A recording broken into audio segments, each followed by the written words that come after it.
Hello viewers, मैं astro sir से सुरेंद्र राय स्वागत करता हूं आपको अपने चैनल में और उम्मीद करता हूं कि आप बहुत ही बढ़िया होंगे। मित्रों, यदि आपके पास प्रचुर मात्रा में धन न हो तो लोग आपसे दूर भागने लगते हैं। दूसरों को तो आप छोड़िए, आपके अपने भी दूर भागने लगते हैं, आपसे कन्नी कटाने लगते हैं, आपको देखना तक नहीं चाहते। लेकिन यदि वही आप साधन संपन्न हैं, धन प्रचुर मात्रा में आपके पास है, तो लोग आपसे जुड़कर रहना चाहते हैं। भले आप उसे धन दें या ना दें, इससे कोई अंतर नहीं पड़ता है, लेकिन वे आपसे जुड़कर अवश्य रहेंगे, क्योंकि वे जानते हैं कि किसी न किसी दिन आप भविष्य में काम आ सकता है। लेकिन जिसके पास कुछ है ही नहीं, वो भला क्या काम आ सकता है। तो धन आज के जीवन में एक बहुत ही महत्वपूर्ण चीज हो गया है। तो मैं आज इसी के ऊपर वीडियो लेकर आया हूं कि आने वाला नया वर्ष खास करके धन के लिए आपके लिए कैसा रहने वाला है।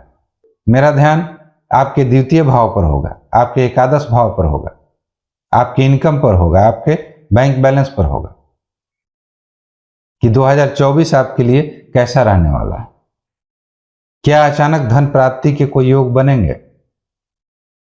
अगर बनेंगे तो कैसे बनेंगे, कहां से बनेंगे? अगर 2024 में आप अच्छे धन की प्राप्ति नहीं कर रहे हैं तो क्या इसके लिए कोई उपाय वगैरह है?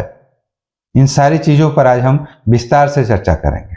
वास्तव में अगर देखा जाए तो धन के लिए नए साल का प्रारंभ जनवरी से नहीं होता है, ये नवंबर से ही प्रारंभ हो जाता है। दिवाली ही एक ऐसा पर्व होता है हमारे धर्म में जो धन के लिए बहुत महत्वपूर्ण होता है। उसी दिन माता लक्ष्मी का हम पूजा आराधना करते हैं, इसलिए कि पूरे साल हम धन से परिपूर्ण रहें, सुख सौभाग्य हमारे घर में बरकरार रहे। इसीलिए हम माता लक्ष्मी की पूजा करते हैं। जितने भी व्यवसायी वर्ग के लोग हैं वे सारे अपने पुराने बही खाते बंद कर देते हैं और नए बही खाते शुरू करते हैं। इसलिए ये जो दिवाली है वो बहुत ही महत्वपूर्ण है धन के लिए। तो मैं जो आपके सामने कुंडली प्रस्तुत करूंगा वह दिवाली की रात की होगी, और इसी कुंडली के जरिए हम ये देखने का प्रयत्न करेंगे कि पूरे साल धन के मामले में आपके लिए कैसा रहने वाला है। और धन के लिए अगर सबसे महत्वपूर्ण कोई ग्रह है नैसर्गिक रूप से तो वे बृहस्पति हो जाते हैं। अगर बृहस्पति किसी भी कुंडली में अच्छे होते हैं तो वह व्यक्ति बहुत ही धनी मनी होता है, धन की उसे कोई कमी नहीं होती है। तो हम आपके बृहस्पति पर ध्यान केंद्रित करेंगे, आपके धन भाव के जो मालिक हैं उस पर ध्यान केंद्रित करेंगे, आपके द्वितीय भाव को लेकर चलेंगे, आपके एकादश भाव को लेकर चलेंगे, साथ में आपका पंचम भाव भी देखेंगे, नवम भाव भी देखेंगे, जो थोड़ा बहुत धन के लिए ये भी कारक भाव हो जाते हैं। तो मित्रों, ये मेष राशि की कुंडली है।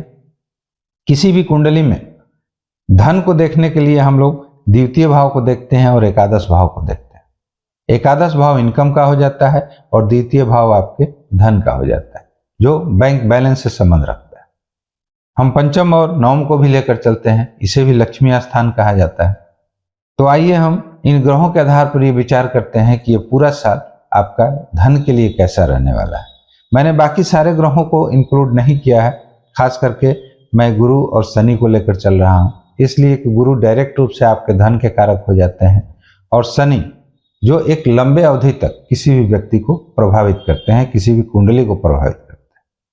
तो ये वर्ष के प्रारंभ से आपके गुरु लग्न में बैठे हुए हैं और ये लगभग अप्रैल तक इसी अवस्था में बैठे रहेंगे, यहीं बैठे रहेंगे। तो ये यहाँ पर क्या करेंगे?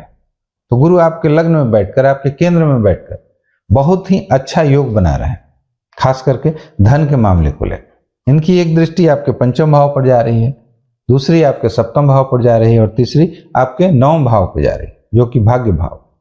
तो यदि आप क्रिएटिव कामों से जुड़े हैं उससे भी आपको धन की प्राप्ति होगी।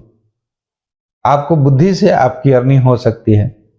ये व्यवसाय भाव को आपको देख रहे हैं, पत्नी भाव भी है।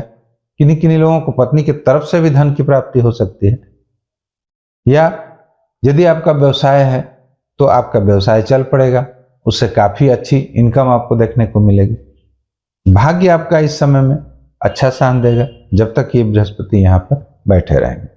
भाग्य से होने वाले किसी भी काम में किसी भी तरह की कोई रुकावट नहीं आएगी। जहां तक हो सके ये बृहस्पति कोशिश करेंगे कि आपके भाग्य को प्रबल करें और आपको एक अच्छे खासे धन की प्राप्ति करें।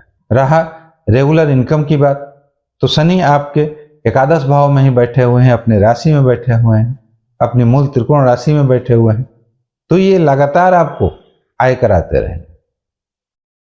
यानी जब किसी की कुंडली में इस तरह के शनि हो जाते हैं तो समझ लीजिए कि वैसे व्यक्ति कहीं ना कहीं अच्छे पोस्ट पर होता है, सरकारी जॉब में होता है, बीच में उसे जिंदगी भर कोई व्यवधान नहीं आता है, क्योंकि शनि जब किसी चीज को देते हैं तो वे लगातार देते हैं, कोई उतार चढ़ाव नहीं करते हैं, चाहे वो दुख हो या सुख हो।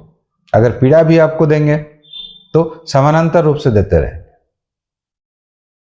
उसका कोई तोड़ नहीं होगा, उससे आप नहीं बच सकते। उसी तरह से जब ये देने पर आ जाए तो ये आपको लगातार देते ही रहेंगे, किसी भी विघ्न बाधा का कोई भी प्रभाव नहीं पड़ेगा। तो शनि यहाँ बहुत अच्छी राशि में बैठे हुए हैं और अच्छे स्थान पर बैठे हुए हैं। तो रेगुलर अगर इनकम आप देखते हैं कुंडली के द्वारा, तो ये पूरे साल इनकम को लेकर आपको कोई भी चिंता नहीं करनी। ये शनि आपकी इनकम हमेशा रेगुलर वे में कराते ही रहेंगे, चाहे जैसे भी हो।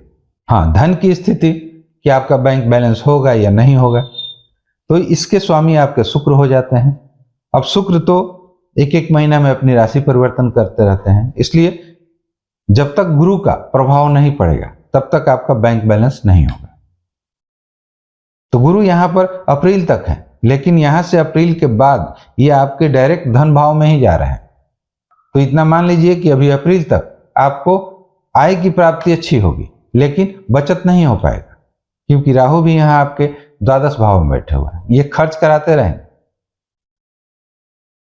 शुक्र वैसे भी एक खर्चीले ग्रह है, तो जितना आपका आय आएगा उतना किसी न किसी कामों में खर्च हो जाएगा। लेकिन एक ऐसा समय आएगा जब आपको गुरु बैंक बैलेंस भी करेंगे, यानी अप्रैल के बाद ये गुरु आपकी बैंक बैलेंस अब बढ़ाएंगे।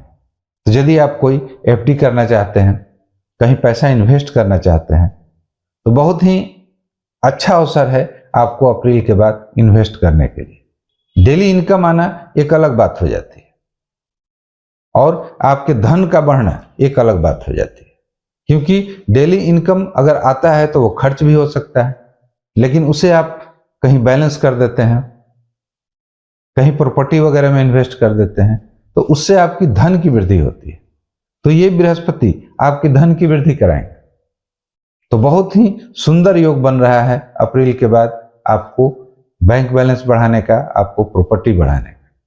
तो यह साल अगर देखा जाए तो आपके धन के लिए बहुत ही सुंदर योग है, किसी भी तरह की कोई कमी नहीं होने वाली।